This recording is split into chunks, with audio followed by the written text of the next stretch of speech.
warahmatullahi wabarakatuh. Alhamdulillah wassalatu wassalamu ala rasulillah Sayyidina Muhammad ibn Abdullah wa ala alihi wa sahbihi wa mawala amma ba'du. Hadratul mukramin wa muhtaramin, para alim, para ulama, para kiai, para imam, wabil khusus al-mukarram Kiai Haji Ketua Pengurus Wilayah NU Jawa Timur yang alhamdulillah pada saat ini sudah berada di lingkungan kita, dan insya Allah sebentar lagi detik-detik persiapan, dalam rangka detik-detik persiapan beliau untuk menyampaikan mauidhah hasanah kepada kita. Barangkali izinkanlah saya untuk menyampaikan sekilas biodata biografi almarhum almarhumah Ayahanda Kiai Haji Syaifuddin Zuhri dan Ibunda Hajah Rohdiah. Bismillahirrahmanirrahim. Kiai Haji Syaifuddin Zuhri lahir di Cibalakbak, Dusun Cikiangir, Desa Mandalaguna, dahulu disebut Desa Kawitan, Kecamatan Salopa, Kabupaten Tasikmalaya, pada tanggal 12 Agustus tahun 1938. Beliau lahir dari seorang ibu bernama Ibu Hajah Sukmi dan ayahnya bernama Haji Hudaili. Kedua orang tua ini dikenal sebagai orang tua yang saleh, patuh dan taat menjalankan perintah agama. Sehingga tidak heran bila kedua orang tua ini mendambakan agar diantara putranya kelak dapat menjadi seorang ulama yang mampu mengajak umat untuk taat kepada ajaran agama. Sejak kecil kepadanya sudah ditanamkan sifat disiplin untuk menjalankan ibadah dan dituntut untuk selalu giat dan rajin menuntut ilmu. Pada saat kecil beliau almarhumah Kiai Haji Syaifuddin Zuhri belajar ngaji di kampung Cikiangir, dan menurut keterangan beliau, guru-guru ngaji di waktu kecilnya antara lain yaitu Muhammad Sukirman, pamannya yang menjadi pamannya sendiri Haji Padli, Bapak Haji Jakaria, Kiai Hadiah, dan Kiai Ahmad. Pendidikan umum yang beliau emban. Adapun pengalaman beliau menimba ilmu di beberapa pesantren, di antaranya satu di Cibeti, Kawalu, tahun 1956, yaitu Kiai Haji Zainal Muntakin selama 20 hari. Kedua di pesantren Cinangsi, Ciamis, Cikoneng, tahun 1954. Pimpinan pada saat itu Kiai Haji Jakaria selama 10 bulan.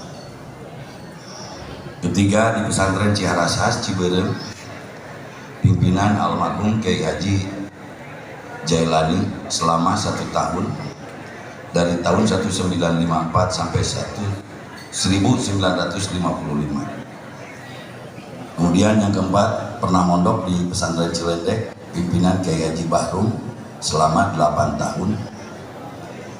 Kemudian Cikeresek, di Keresek, Bandung, Garut, Cibatu, yaitu Kiai Haji Busro Karim selama 40 hari.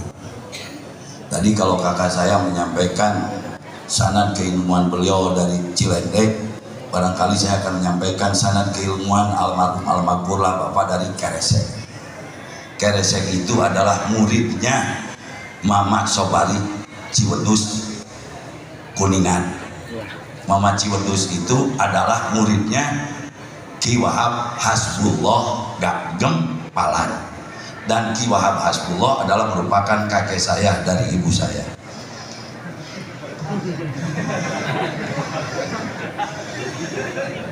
Kenang, tell me, biar tidak jenuh sedikit. Yang keenam, pesantren di Sumur Sari, Pasir Jengkol, Kiai Haji Muhyiddin, Garut. selama 2,5 jam. Iya. Kemudian di Sagaranten Kiai Haji Muhammad Kiai Haji Dimyati Garut sama selama 1 malam 3 jam. Selanjutnya pernah mondok di pesantren Sayuran Cikajang Garut di Kiai Haji Muhammad Nawawi selama 3 minggu. Selanjutnya di pesantren Sirnasari pimpinan Kiai Haji Mama Enceng Kosim Kurnia selama 2 minggu. Kemudian yang 10 pernah mondok di pesantren Riyadul Alqiyah Sadang Garut pimpinan Kiai Haji Raden Usman. Kalau melihat dari sanad keguruan ke sini pondok pesantren sini, almarhum ayahanda adalah orang Tasik yang dengan jargon kegalunggungannya menjadi kekuatan orang Tasik, dan mondok yang paling banyak bapak saya guru adalah Garut yang dengan jargon kekuatannya adalah sancang, maka sancang dan galunggung menyatu di Haur Kuning. Jadi pantas dan wajar lamun santri Haur Kuning garala, insya Allah dilindungi dengan panamunnya.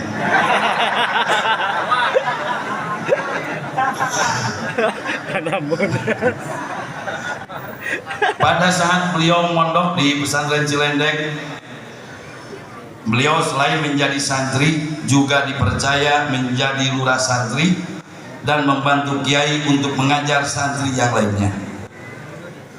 Selama menuntut ilmu, beliau selalu mengajarkan sikap yang tekun dan rajin karena didorong oleh suatu keinginan yang memang sudah tertanam sejak kecil. Namun perjalanannya dalam menuntut ilmu tidak selamanya berjalan mulus. Beliau kerap kali harus merasakan kepahitan yang dalam, terutama kurangnya biaya dan bekal. Di kampung halamannya sering mengalami masa paceklik. Keadaan ini sering menimbulkan lambatnya kiriman bekal untuk dia. Pada saat demikian, untuk memperoleh setiap sesuap nasi, terpaksa harus berjualan kayu bakar, membuat arang kayu untuk dijual dan bekerja di pabrik tahu. Jadi mun bahasa modern lainnya merenang magang pesantren itu. Ketika pesantren di pesantren Sayuran Cikajang Garut, beliau pernah tidak menemukan makanan selama 7 hari 7 malam kecuali air mentah. Namun keadaan itu semua sama sekali tidak membuat cita-citanya untuk kandas di tengah jalan. Bahkan dengan bermodalkan keyakinan dan bertawakal kepada Allah, beliau tetap meneruskan cita-citanya untuk menuntut ilmu. Dan alhamdulillah sampailah beliau pada saatnya untuk bermukim dan menggondol ilmu agama, dihiasi dengan sikapnya yang sabar, tawakal, dan penuh tawakal. Pada tahun 1963 beliau menikah dengan seorang bidadari yang bernama Rohbiah, putri dari pamannya sendiri yang bernama Haji Hasbullah, dan dari pasangan Haji Hasbullah dan Hajah Iroh Isyarah. Dari pernikahan tersebut beliau dikaruniai 7 anak, dan alhamdulillah ini semua masih utuh. Dan mohon doa dari semua yang hadir, wabil khusus dari para masyayikh, para kiai, semoga kami sekeluarga di sini mampu mengemban amanah yang besar ini sehingga tercapai apa yang dicita-citakan beliau tadi. Di antaranya anak beliau yang 7, 1 Kiai Haji Busro Karim yang tadi memberikan sambutan. Yang kedua Hajah Ain Nur Laila, yang ketiga Acep Salahuddin, 4 Hajah Nur Mala, kelima Hajah Ade Jahrotul Fadah, keenam Haji Ibn Miftahul Fawaj, yang ketujuh Haji Muhammad Sofiuddin Jukri. Jadi ini sunnah Rasul, Rasul putrana 7. Jadi lamun kiai nu can boga anak 7 kudu nyieun deui nepi ka 7.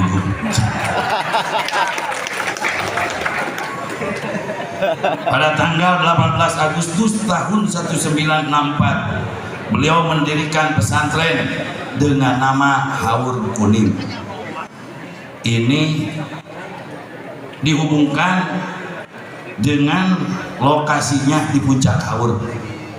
Sebenarnya ini tidak ada hubungan dengan lokasi Puncak Haur. Nama Pondok Pesantren Haur Kuning ini adalah amanat dari Kiai Haji Muhammad Nawawi Cikajang. Bahasana kieu engke maneh pasantren ngaranan ku Haur Kuning. Ngan cuman kebetulan tempat ini dulu namanya Puncak Haur.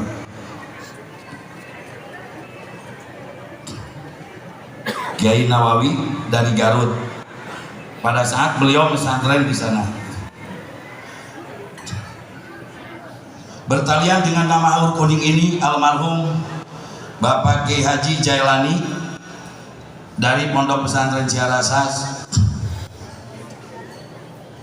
memberikan makna. Haur artinya hurun, artinya bidadari, kuning artinya konaah, dari kata konaah yang artinya ngalap cukup kuno aya.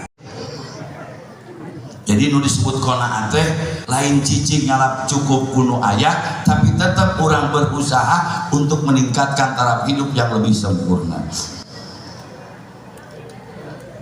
Tetapi salah seorang mukimin menafsirkan sebagai berikut. Haur bahasa Arab yang berarti bidadari, yang menjadi panutan setiap orang. Bukan panutan sebenarnya pada bidadari, adalah kejaran semua orang. Jadi salah ngetik, saya baca yang kuning artinya, ini dari bahasa Indonesia, bukan kampanye, ini tahun politik. Melambangkan warna dan suasana cerah, damai dan berwibawa. Jadi dengan tenang, terlepas dari kebodohan, dan dapat menerangi jalan kebenaran dan menciptakan suasana aman, tentram bagi masyarakat sekitarnya. Bisa dirasakan, bisa ditanyakan dan dirasakan oleh masyarakat. Silakan cek and dicek pada lingkungan. Pada tahun 1978 beliau melaksanakan ibadah haji ke Baitullah.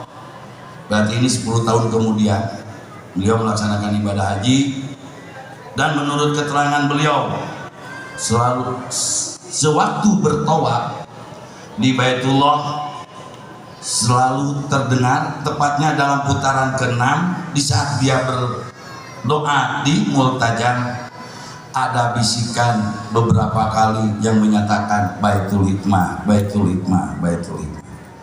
Sehingga akhirnya sepulangnya beliau dari Mekah, Pondok Pesantren Baitul Hikmah ditambah nama menjadi Haur Kuning. Pondok Pesantren Baitul Hikmah Haur Kuning. Baitul Hikmah berarti rumahnya ilmu, sesuai dengan fungsi fungsi dan peran pesantren sebagai lembaga ilmu. Diharapkan mampu mencetak kader muslim yang betul-betul menguasai ilmu agama untuk diamalkan dan disebarkan kepada masyarakat secara luas. Dilihat dari sudut strategi, lokasi pesantren ini seolah-olah kurang tepat karena berada di suatu puncak gunung yang sulit dijangkau dan jauh dari jalan raya. Bahkan harus melintasi 2 buah sungai, yaitu Sungai Cijeruk dan Cipunge. Tetapi menurut keterangan beliau, lokasi ini merupakan pilihan yang tepat dan sudah diperhitungkan pada saat kenyataannya saat ini memang pesantren Hur Kuning sudah berubah menjadi suatu tempat yang ramai dan mudah dijangkau. Jalan terjal dan licin apabila turun hujan sekarang seolah-olah tak pernah ada karena semuanya telah teraspal sampai jalan protokol. Didukung oleh udara pegunungan yang segar, panorama alam yang indah, lingkungan yang asli bersih, mengubah kesan lokasi yang dulunya angker sekarang menjadi menakutkan, sekarang berubah menjadi arena yang ramai. Bisa Bapak Ibu rasakan sekarang. Bagi para pemburu ilmu, sehingga alhamdulillah paling tidak keterwakilan dari setiap provinsi, Pak Kiai di sini ada santri dari Sumatera, Kalimantan, paling tidak perwakilan atas nama provinsi saja.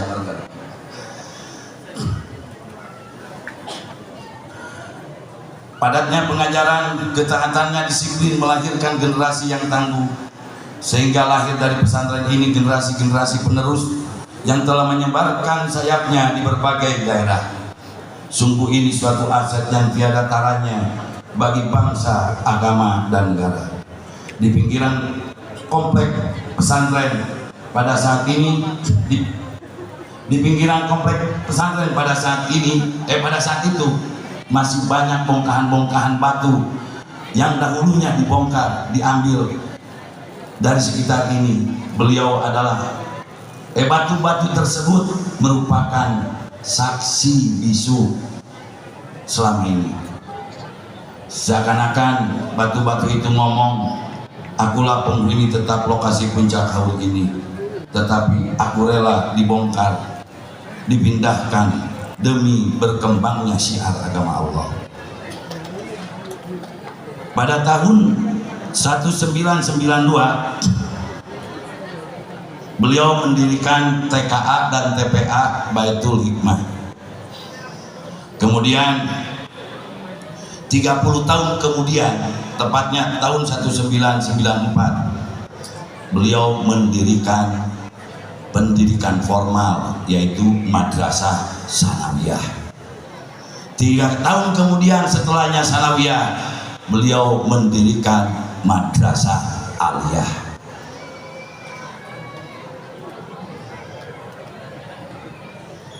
Kemudian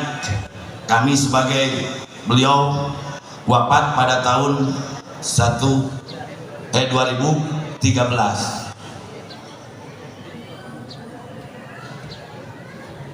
Kami sebagai anak-anaknya yang menjadi pewaris daripada ini berpikir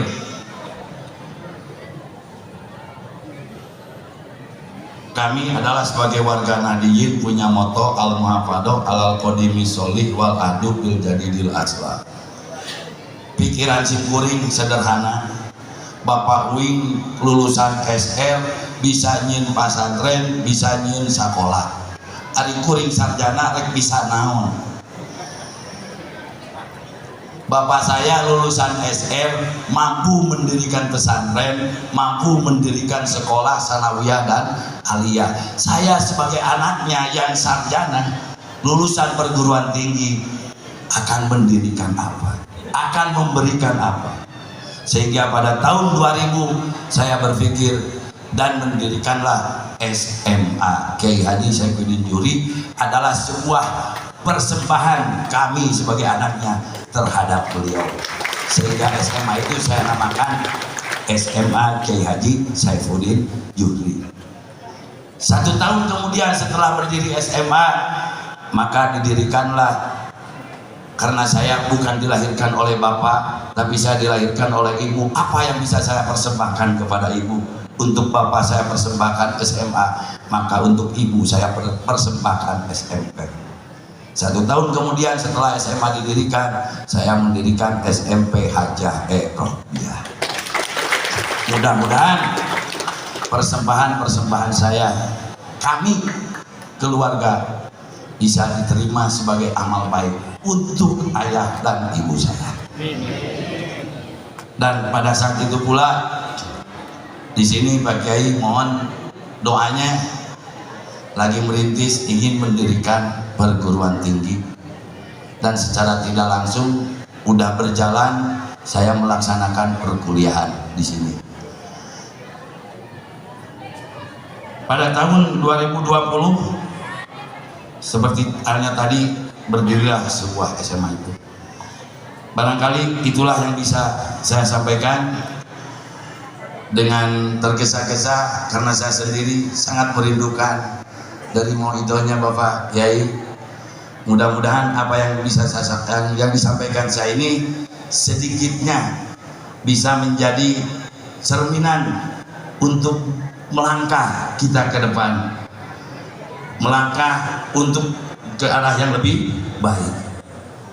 Al-muhafadhah alal qadimi sholih wal ahdu bil jadidil aslah.